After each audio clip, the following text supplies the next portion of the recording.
کل اپنے پروگرام کی ابتدا ہم نے کی تھی پنجاب حکومت کے 220 ارب روپے کے میگا پروجیکٹ اورنج لائن کے حوالے سے، جو کہ پنجاب حکومت کا سب سے بڑا منصوبہ ہے، اپنی تاریخ کا سب سے بڑا منصوبہ۔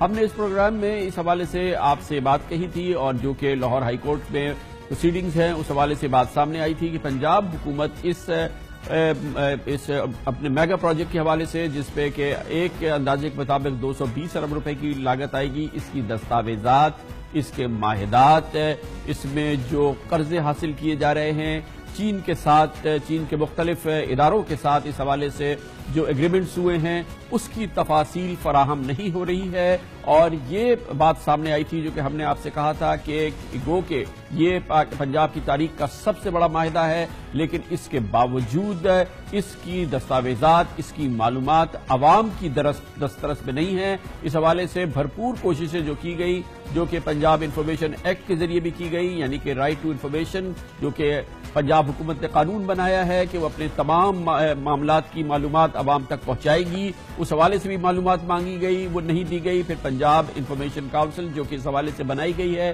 شکایتی ادارہ، اس نے بھی جواب دینے میں 6 ماہ کا ٹائم لگایا، مگر یہ معلومات، سیر حاصل معلومات نہیں دی گئی۔ آج اس حوالے سے کل جو ہمارا پروگرام ہوا تھا، پنجاب حکومت کا موقف ہم لیں گے، اور اس کے لیے ہمیں جوائن کر رہے ہیں جناب سبط فضل حلیم، جو کہ سربراہ ہیں، جناب سبطان فضل حلیم جو کہ مینیجنگ ڈائریکٹر ہیں پنجاب میٹرو اتھارٹی کے۔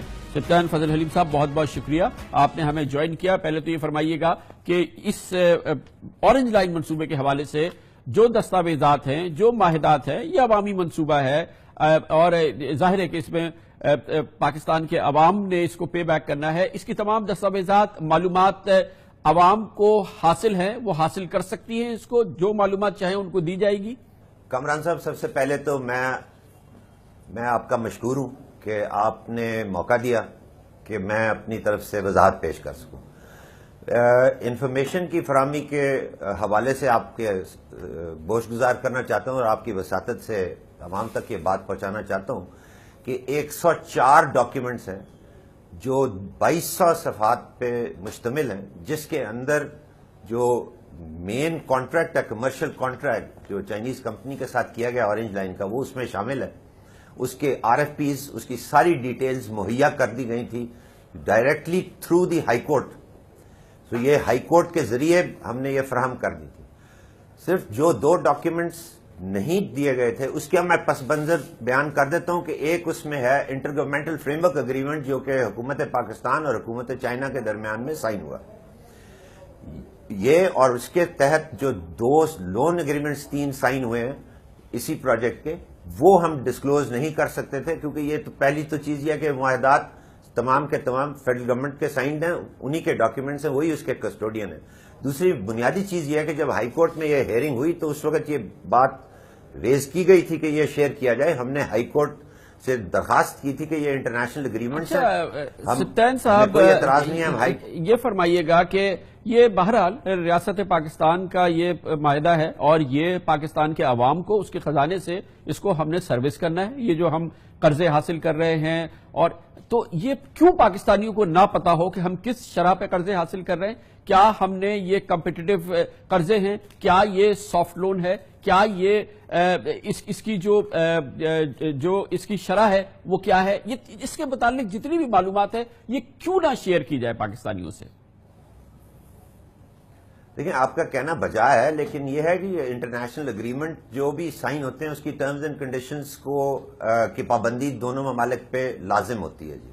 اب اگر کانفیڈینشیلٹی کلوز لون ایگریمنٹ میں ڈالی ہو، اور یہ بھی آپ کو عرض کر دیتا ہوں کہ وہ کیوں ڈالتے ہیں، وہ اس لیے کہ چائنا ایک ایسا ملک ہے جو کہ ساری دنیا میں لینڈنگ کرتا ہے جی، تھرڈ ورلڈ کنٹریز میں، تو ان کے لیے امبیرسمنٹ کی یہ سورس ہوتی ہے کہ یہ ایک ہائیلی کنسیشنل ٹرمز جو پاکستان کو دی گئی ہیں، اگر کسی اور ملک کے اندر وہ اتنی کنسیشنل ٹرمز نہ دے پائیں تو اس سے ہوتا یہ ہے کہ وہ ان کے لیے امبیرسمنٹ ہوتی ہے۔ That's why they put in the confidentiality clause. اچھا سبطان صاحب، یہ بتائیے گا اس معاہدے کے حوالے سے جو ٹینڈرنگ کا جو اس معاہدے کے حوالے سے جو ٹینڈرنگ کا پروسیس ہے، جو کنسلٹنٹ اپوائنٹس ہوئے ہیں، اس حوالے سے جو بھی خریداری کی جا رہی ہے، سب کانٹریکٹس کیے جا رہے ہیں، جتنے بھی کانٹریکٹس کیے جا رہے ہیں، اس سے منسلکہ جتنے منصوبے ہیں، اس حوالے سے تمام معلومات آپ شیئر کر سکتے ہیں عوام کے ساتھ، اور اس کا پروسیس کہ کس طریقے سے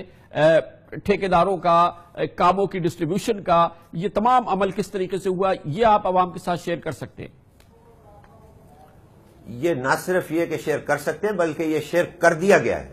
میں آپ کو عرض کرتا ہوں کہ یہ پہلی دفعہ ہوا ہے پاکستان چائنا کی اکنامک جو ریلیشن شپ ہے اس میں پہلی دفعہ یہ ہوا ہے کہ انہوں نے پاکستان سائڈ کو سول ورکس کے کانٹریکٹس انہوں نے کہا کہ یہ آپ خود اوارڈ کر دیں.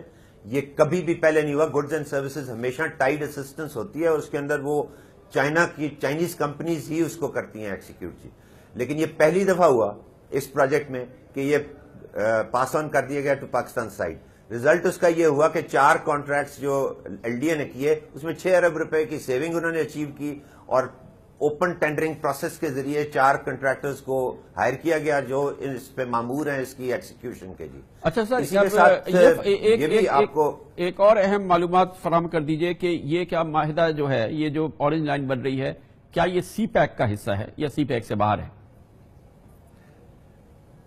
دیکھیں جی, یہ سی پیک کا سب سے فرنٹ رنر پروجیکٹ ہے, اور جو 3rd JCC تھی, جو جوائنٹ کوآرڈینیشن کمیٹی ہے, اس میں اس پروجیکٹ کو ڈکلیئر کیا گیا ہے کہ یہ ایک ماڈل پروجیکٹ ہوگا for early harvest projects of the CPEC. گویا کہ یہ سی پیک کا حصہ ہے. میری اطلاع کے مطابق یہ سی پیک کا اس طرح حصہ نہیں ہے, لیکن اس کو یوز کیا جا رہا ہے as a project which is model project for execution of early harvest projects of the CPEC. کیسے ہو سکتا ہے یہ لاہور کا ماس ٹرانزٹ منصوبہ, جس کا تعلق خالصتاً لاہور کے شہر سے ہے اور لاہور کے ٹریفک مسئلے کا ہے, چین پاکستان اقتصادی راہداری منصوبے سے اس کا کیسے تعلق ہو سکتا ہے؟ اور یہ بھی یہ منصوبہ بھی تقریباً $2 بلین کا منصوبہ ہے.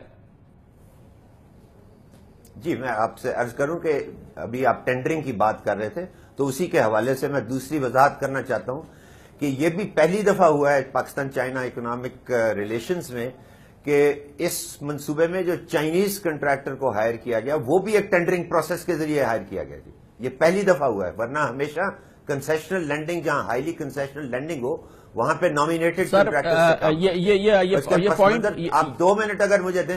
یہ پوائنٹ میں نے نوٹ کر لیا. میں اپنے سوال کی طرف آؤں گا کہ یہ فرمائیے گا کہ یہ لاہور کا ماس ٹرانزٹ منصوبہ ہے, لاہور کا خالصتاً شہری منصوبہ ہے, لاہور کے ٹرانسپورٹ کے مسائل سے, ٹریفک کے ٹرانسپورٹ کے مسائل سے شہریوں کا ہے. یہ چین پاکستان اقتصادی راہداری منصوبے سے اس کا کیسے تعلق ہو سکتا ہے؟ سی پیک سے کیسے اس کا ربط بنتا ہے؟ کیوں یہ $2.2 بلین کا منصوبہ, اس میں کیسے ہو سکتا ہے اس کا حصہ؟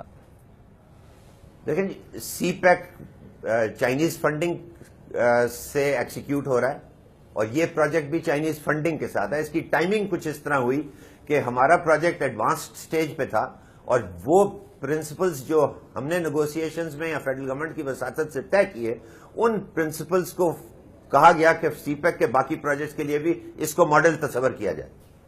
اب یہ فرمائیے گا کہ اس میں کیا آپ کی کیلکولیشن ہے کہ جب یہ چلے گی, جب یہ اورنج لائن چلے گی, تو کتنی سبسڈی گورنمنٹ آف پنجاب کو دینے پڑے گی اس کو بریک ایون رکھنے کے لیے, یا یہ کہ یہ سیلف فنڈڈ ہوگی اور یہ لوگ جو اس میں سفر کریں گے وہی اس کو پے کر رہے ہوں گے, یا یہ کہ اس کو سبسڈائز کرنا پڑے گا, حکومت پنجاب کو مسلسل اپنی جیب سے اس کو چلانا ہوگا؟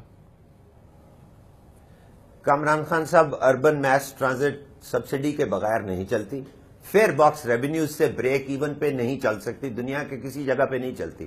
1-2 سسٹمز ہیں, اس کی کچھ اسپیسیفسٹیز ہیں جس کی وجہ سے وہ بریک ایون اچیو کرتے ہیں, لیکن جتنی میس ٹرانزٹ سسٹم ساری دنیا میں چل رہے ہیں اربن سینٹرز میں یہ فائنینشلی ان وائبل ہوتے ہیں. جی, لیکن اس کی اکنامک وائبلٹی اتنی اسٹرانگ ہوتی ہے کہ اسی وجہ سے ہر بڑے شہر میں یہ ایکسیکیوٹ کیے جاتے ہیں. جی, اور ہمارا جو ابھی بھی تناسب ہے میس ٹرانزٹ کا vis-a-vis the other transportation, وہ اتنا کم ہے کہ ابھی یہ جو انٹرونشنز کی گئی ہیں اس کو ایکسیکیوٹ کرنے کے بعد بھی ہم انٹرنیشنل ایوریج سے بہت نیچے رہیں گے.